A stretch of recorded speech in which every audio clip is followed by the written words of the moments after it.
Hoi baba saujade adubu mana lana khankibadudi tasengna ai nungaijade ipana wari sadriye mahak thabak mayam se lotion ki sanu aduga tamna ingna baba na haige hoi baba kaishu khalunu se icha sidi baba na haining bawa amasu lei icha na hana haiki bawa fam se icha na yara gera yara oira nakoi ani bu bunsi lei bun semnani mi gi mit yengda icha se phajapam leitre hoi baba mapana sanari bawari du ningthi sana su tarami mapukning nungshina mapi su tap tap tarai tanja tu da yam harauna melody su prap prap changlai ningthi sana kappa leirambadu ubada bai ningthi sana wakhal amada leirubani mataroina kaurakpadu da mapi du de thokchei bai nang lakpa yam phare wari yam sana ningbane pochai miyam se kaidino bai mi phatta jacob tuna toksanaraga aibu loba yana ba leirakpane ai punsi se kai kiduna chelaga sawum oknai haidu tare ai khange rahul su apapa minate haiba ma jel da lekhibagi wai sang le khalubane adubu jacob ki langda amuk thu dore masida daje kai su pai leitre mana ibu kan bangam laroi haire kaino masu adudi hen mandro jacob haido ki jalo mane jacob haiduga pana bangam ba mi leiroi hai adubu bai phana paisa pairabasu pamdaba hinadaba haibase makoina khangdre jacob haiba mi do maming sidang tabada yamna hinade nungsibasu sungam ngam loye adu hairaga hi hi kap tholai melody na makata na hairei kakana di kai haige hojik to wari sana khibane ai isana yagera yaroira punsi lei punsem ni haige kakasu jacob na laikrabo nupa makoina luraba lanpham asidane kaishu thausadana mai le thoki base ai yam nungaite ai daje ki makhong paidun haijagani ai bu losin biyo haina masida mana yaraktraba ai sikini he melody na makata na hairei bai adumaina haigano ai koi bu nungsidrabo somdana jacob ti loire harau mandana yu thakpa hokre nungaire mapana yaraklabanina mana yadrasu upai leite ahal leijadaba khoidi kaidorune thok hek loina samjin ba haidune kundu huklaga loiredana chauna tauroida kai kana dabada wathi warem tamo kaino lohombaga haidubo kanai lohombano aigi natradi kanagi oini ge nangi maliro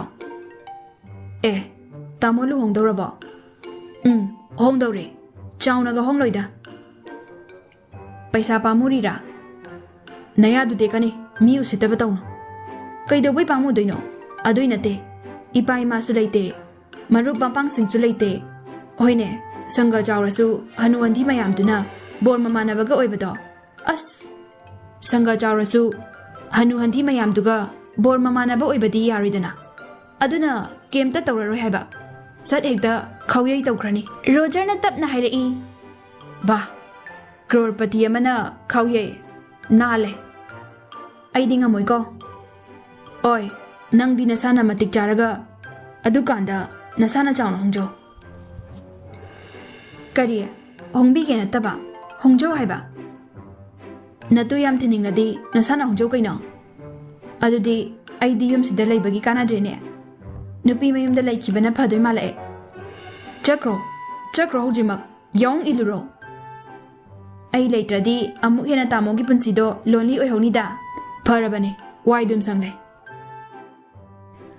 roger sounding boy kapning boy magi kaduda mafi marul ga yomni kanna leiroi suknai leibiroye mana saba yumnina ai busu leheningde ai khange nama hajira suragane itomta hinglubana phai magi makada asukwana leidoi sharu isau langdana bekjaw ama pairaga prap kadudagi thoglai yumgi thongdu lolambadu hangnaba hotnai ngamde security code amuk nammi adusu yaramde thongdu makhongna kausinki adusu makhong naraga toi mathaktagi mayambana chengesu aigi longba loraga chelo nayum yam paningabo roger na sauna khumlai thong hango lejaningde chakrage jacob namuk makata na hairei adaidine aigi thainagi khupudo torokani ihing na hing sani sengasi adu hairakpadagi roger du sausi kadai chatsi kadai lepasu ngamda phambasu ngamda magi kada jangbasu ngamda luktharaga machinga du tumli kirup lepaga lei Jacob na makata na hairei. Kisu kiriye. Nupa thokpaga saradana. Pakhanga sariba. Ai mi tadine angang oina uri ko. Aphaw sano. Chango kada.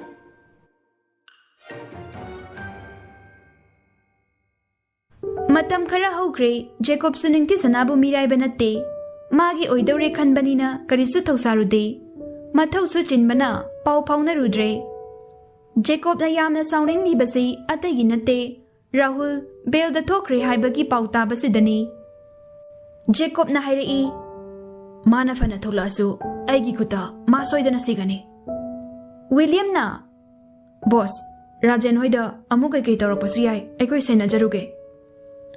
Jacob na makata rai. Aigi sida lairiba mi sing sena taba atopa karani o. Aduga ningti sana hoiramda sangalo. Hoi boss, ai phana basinjage. Ma soidana machanupi du lumba lakini. Amaromda jail dagi thorakpana diparabane. Siramda yaurabane ma. Hai baga taubaga Rahul di ningti sanabu magi oige amadi Rajan bu hatki haina plan kaya yatlammi. Rajan hoidi karisu khangjaba natte. Rahul thadokre pausu taramde. Rahul na jail dagi thorakpa numit mangani surakpada miyoi kharaga ningti sana hoiromda lumba laklammi. Tanja yenglibani. Adubu Jacob nasu mabu lumba jenba tanja yengli haibasi masa makhangjaba natte. Madaw yadaba haigadra Jacob ki spy singduna pau pirak lami. Jacob na hairami. Kai leire. Nupa aduna. Boss, Rahul miyoi kharaga leire. Handakti nadok hanba yaroi. Ai hujim lake. Nupa aduna kumlai. Funny boss. Pondu thamna kraba matung Jacob mahaki thauraba samurai adu yepaga yam thuna laknaba sem sarami. Tanja adu da ningti sanadu Sandhya changbagi adai da dukan da pochai leiba tholai. Mahak tholakpa ubada Rahul du mamai khumlaga inarai. Ningti sana na tunghana yengaga. Kana Rahul fidu haidoklaga. Aine da Rahul ne. Khangdaba noinadi aibu kaya da lana lauramne. Ningti sana ngaiha khanjanai aduga tapna. Oh, da Rahul, aidi da labu lana laudiye. Rahul na hairei. Lao adude, aiga chakrase. Ningti sana na ngakna. Kaidano haise. Rahul na hairei. Ay nang mutamo siya nga nusiye. Ngasidi chengkrase. Wahay do tabada ningti sana kirami. Sauru basu yada. Da Rahul, adun na haibigano. Aidi dadabu ibung amagum khale. Rahul gi miyoy singdu gari thaujilai. Lao di kok lao. Ay ko yani chelase. Ay na nangbu nungay na thambini. Adu hairaga ningti sanagi khujing du pairaga chingi. Numidang oirakpagi misu leitaba tanja oibana. Ningti sana lauge khali adubu machindu mention kibana hali. Gari da chingsin gi taubaga khanghaudana Rahul gi thabakta gi thangdu faudorai. China adu da laubasu ngamda macindagi I pit kapthorai. Masadagi chentharakliba I mayamdu ubada ningti sana masadu thakni I.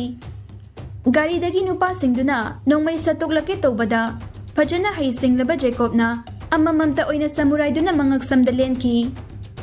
Mamai du khumjinbana ningti sana na masakti uramdre.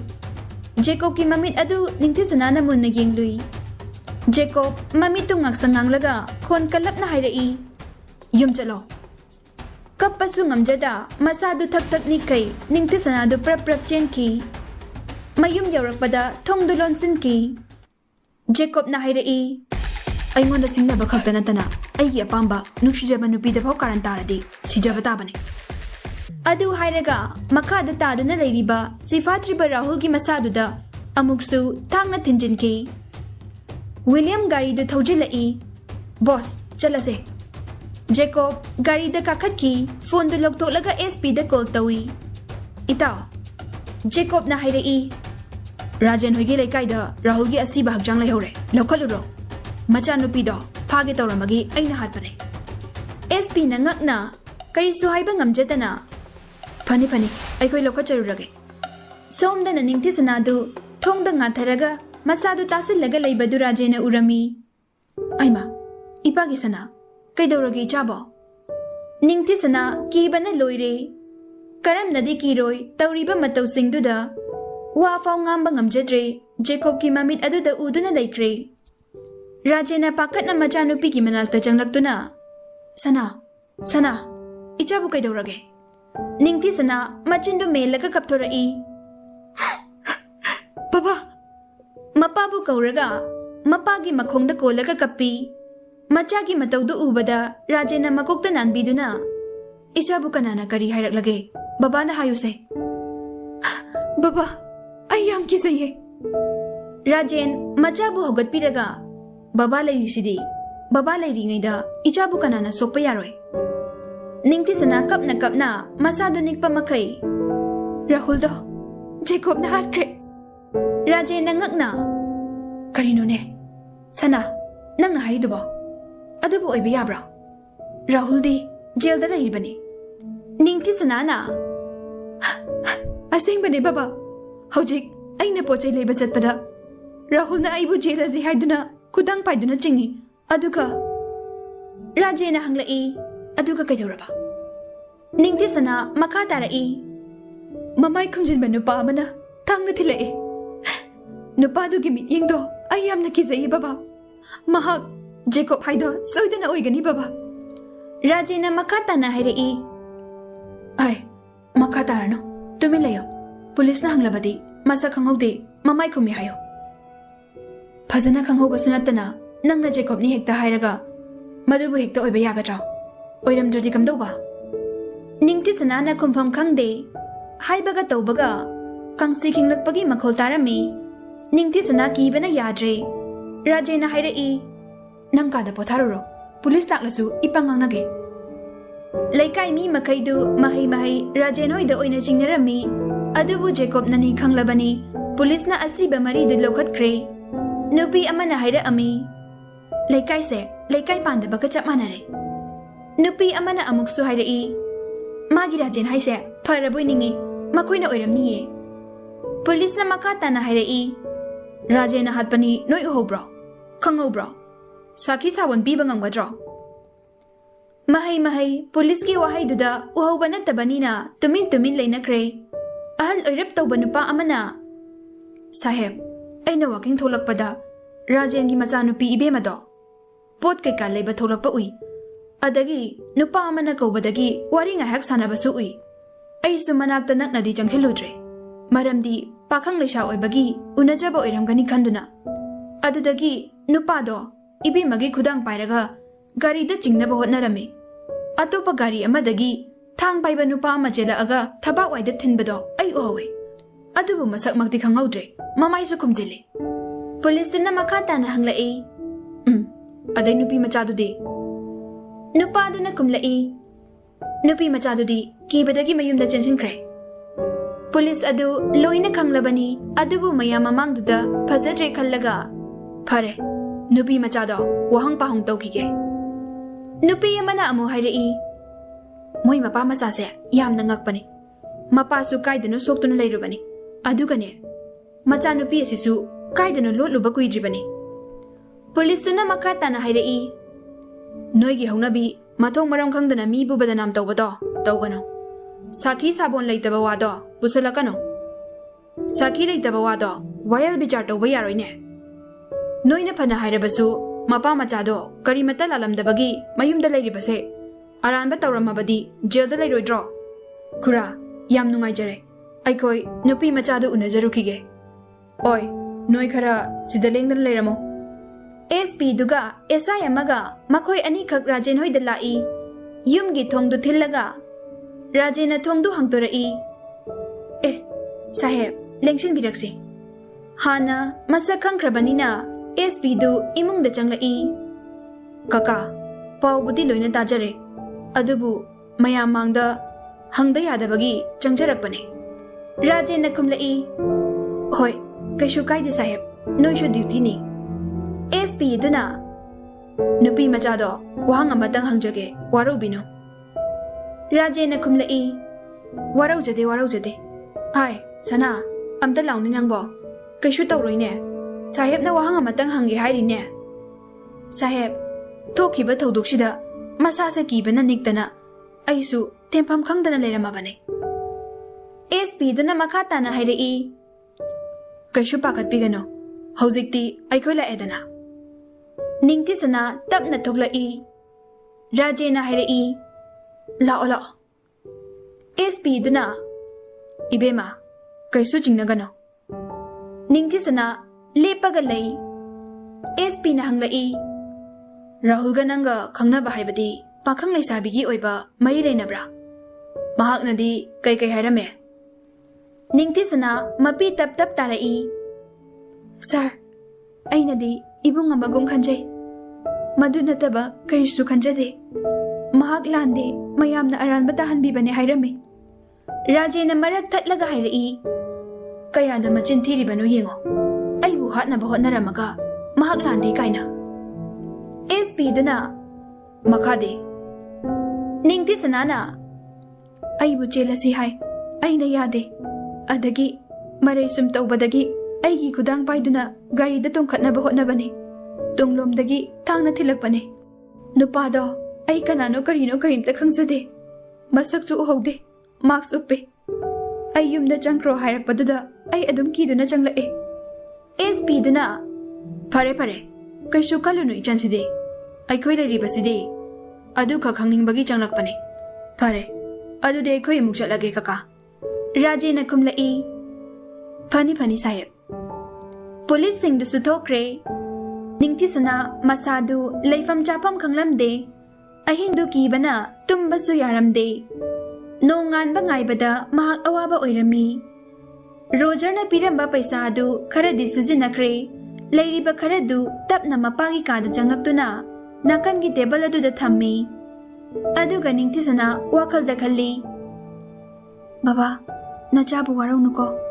Nongan ba khara haurakpa mi pong intina leidriba matam aduda mahak yumdagi tholai Phanek set aduna chuni amana makokta khumlaga khumleithuna mayumdagi thoki Ayuk angan bagi auto amada mahak reserve tawraga Roger hoida lai Mafam adu yauraduna calling bell adu khinglammi Security na CCTV dagi hana yengduna microphone aduda Kana oirabano Ningti sana makoktagi chuni du lokthoklaga camera domda onsillaga Dada aine Roger gi marup ningti sana ne gate sem ta hangbiyo Security du changkre Roger su nganta hogat panina gym sanafam da thoklai Security na hairai ibungo nupi macha ama lai ibungo gi marup ni hai Roger nokmi prap thoklaktuna yenglui Ningti sana oirambaduda Ningti sana Roger ubada harau jaduna prap manakta changsilai Roger lao imung changse ai daje kam ta unajage oi lao ani do imung da changminakre Roger na mayamba bu haudoklure Jacob su taraduna thoklai